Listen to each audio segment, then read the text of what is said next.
When your entire agency is shut down, protocol says you go dark. But Mission Impossible Ghost Protocol goes big instead, with glitching gadgets, soaring skyscrapers, and Tom Cruise going full Spider-Man. This fourth entry reinvigorated the franchise. Is this the Fast Five of MI or just a ghost in the machine? Andy, that one's not quite as good, but it beats the Lost one, I guess, right? I like because this one's Mission Impossible 4 Ghost Protocol. That's right. That's correct. Yes. I don't know what that means, but I like it. Let me give you the quick synopsis of the film. After the Kremlin is bombed and the IMF is blamed, the entire agency is disavowed under Ghost Protocol. Ethan Hunt and a small crew, including a new analyst with a secret, must operate off-grid to stop a nuclear extremist from starting World War III. Their mission takes them from Moscow to Dubai to Mumbai with no backup, no resources, and no time for failure. By the way, the people of Dubai don't like this film. Oh, really? But the people of Abu Dhabi do. Sorry, I had to do it. Oh. Sorry. Abu Dhabi do. Sorry. Put the flavor and the poison, and does this rag smell like Nova? Wow, I walked right into that one, Gary. Yeah. Anyway. I'm so happy for you on that one. Hey, so J.J. Abrams, one of the producers, but not the director this time. This is the first live-action film directed by Brad Bird. Yeah. Known for Ratatouille and The Incredibles. The Incredibles. And Batteries Not Included. So interesting. So interesting to see the changeover. I guess there's really, I mean, why not? You know, if you think about the animated world of The Incredibles, that's a spy thriller kind of thing. It's in itself, you know. I love The Incredibles. That was a fun movie. Yeah.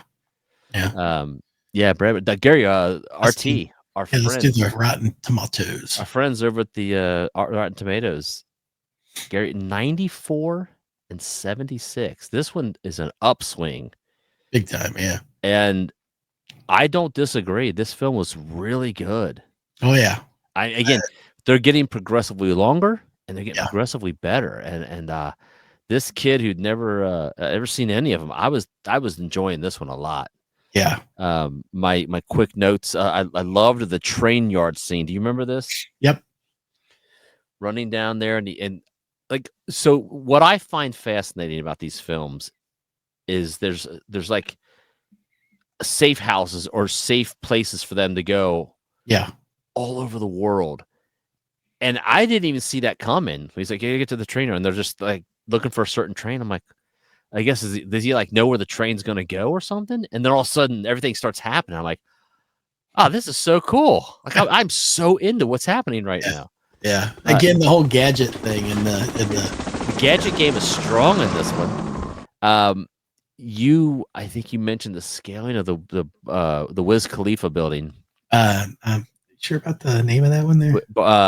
What is it called? The Burj Khalifa. Sorry. Oh yeah. That's Wiz's sister. I get so wrapped up in my rappers. I love all the Khalifas.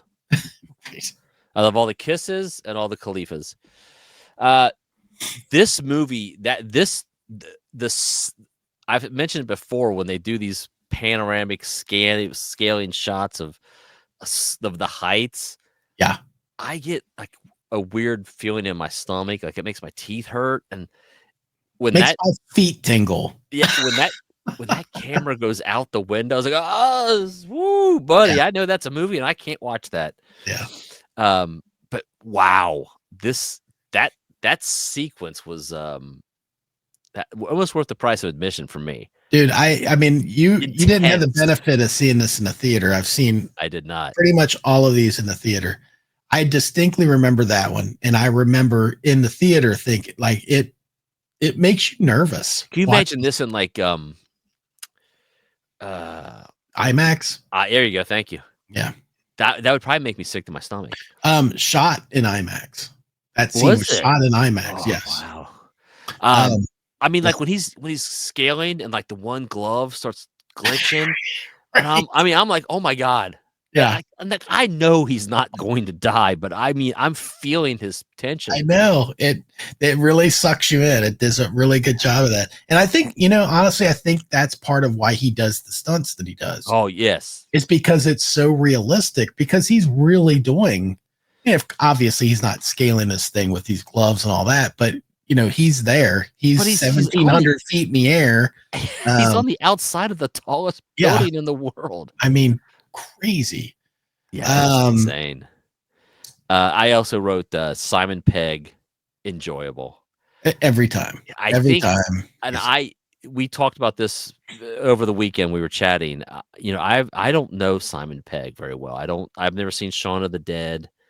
Um, so I'm aware of who Simon Pegg is, but I just don't know his career to talk intelligently about it. But Yeah, he is so wonderful in these films. What he adds to these films, like you said, the comic relief. He's kind of the conscious, like not the conscious, but he speaks for us regular people. Like, this is insane. We shouldn't do this. yeah, And you're like, yeah, listen to him. He makes sense. yeah. And so I'm on board with Simon Pegg now. I'm a fan of Simon Pegg.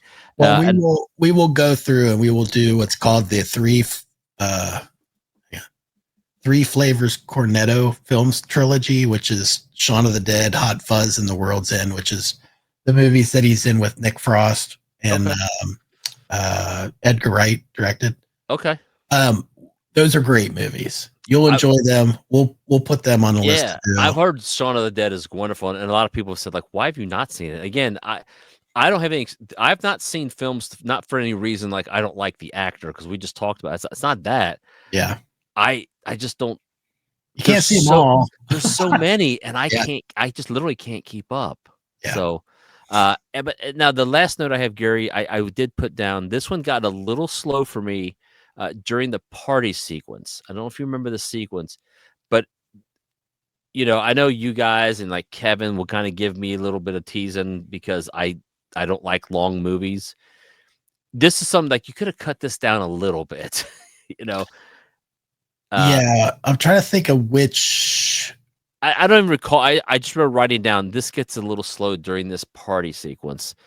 And it seemed like because it just kept going on and on. I was like, okay, I get it. I got it. Let's move on to the peeling a mask off or something, Yeah, is that this one though? Did you write that down for I this wrote it one? down on this one. So Okay, I'm trying to remember which part that it. Maybe it's when you meet the blonde or something. I don't recall. I mean, Doesn't my matter. note taking wasn't that good.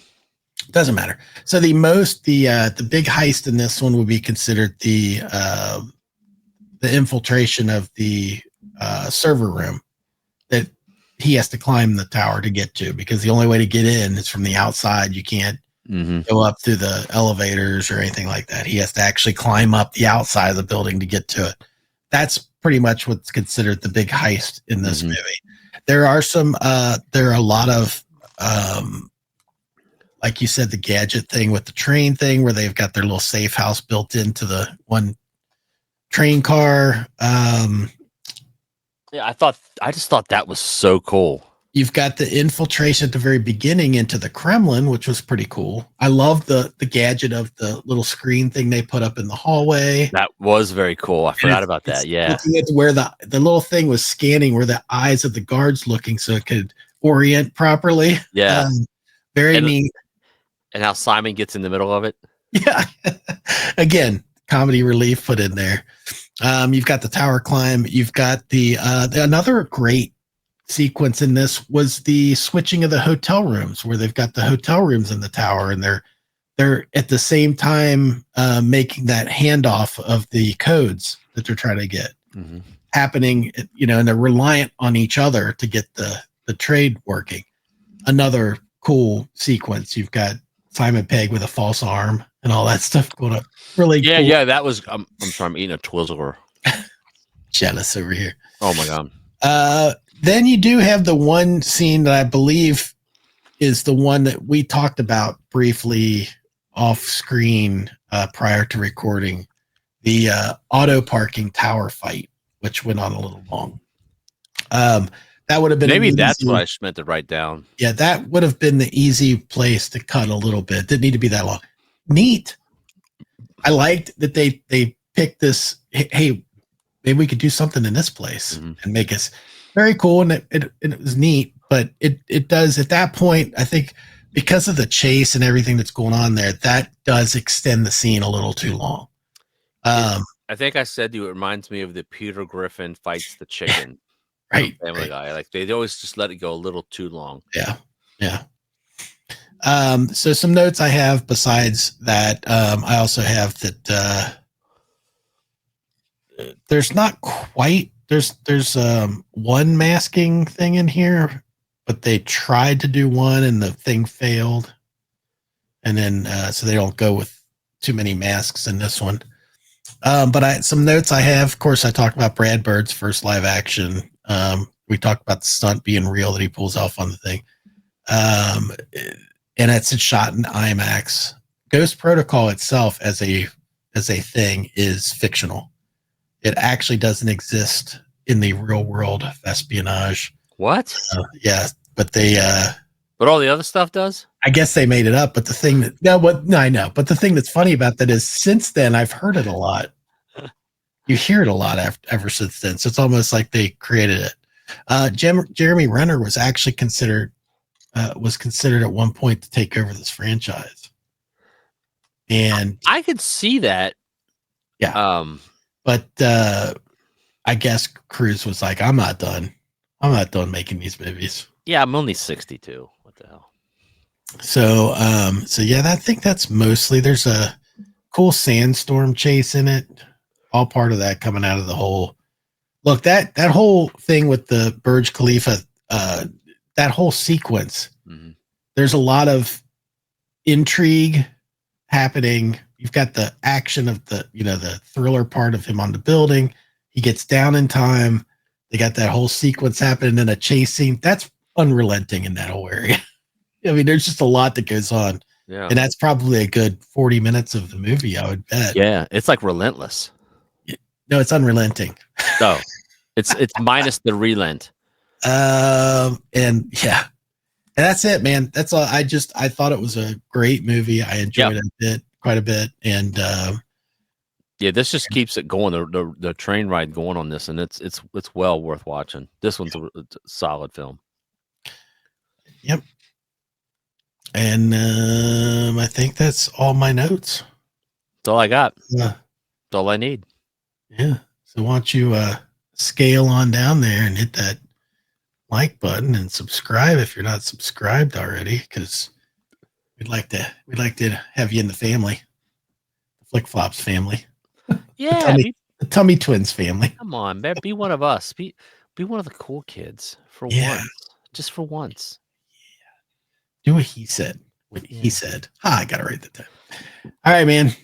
Say bye. We're out of here. See you next time. And Gary are coming to you with a new movie they like to review.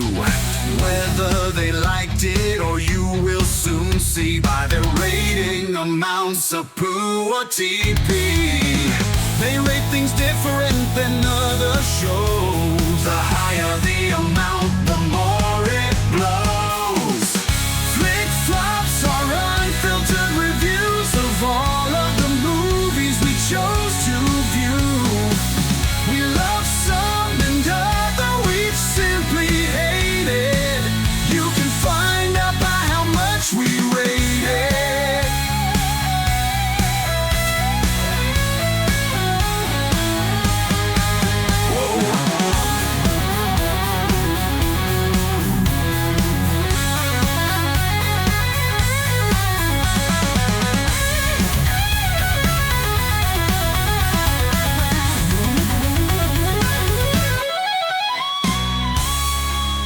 This has been a Touch of Madness production, brought to you by the creative minds at Tummy Twins Media.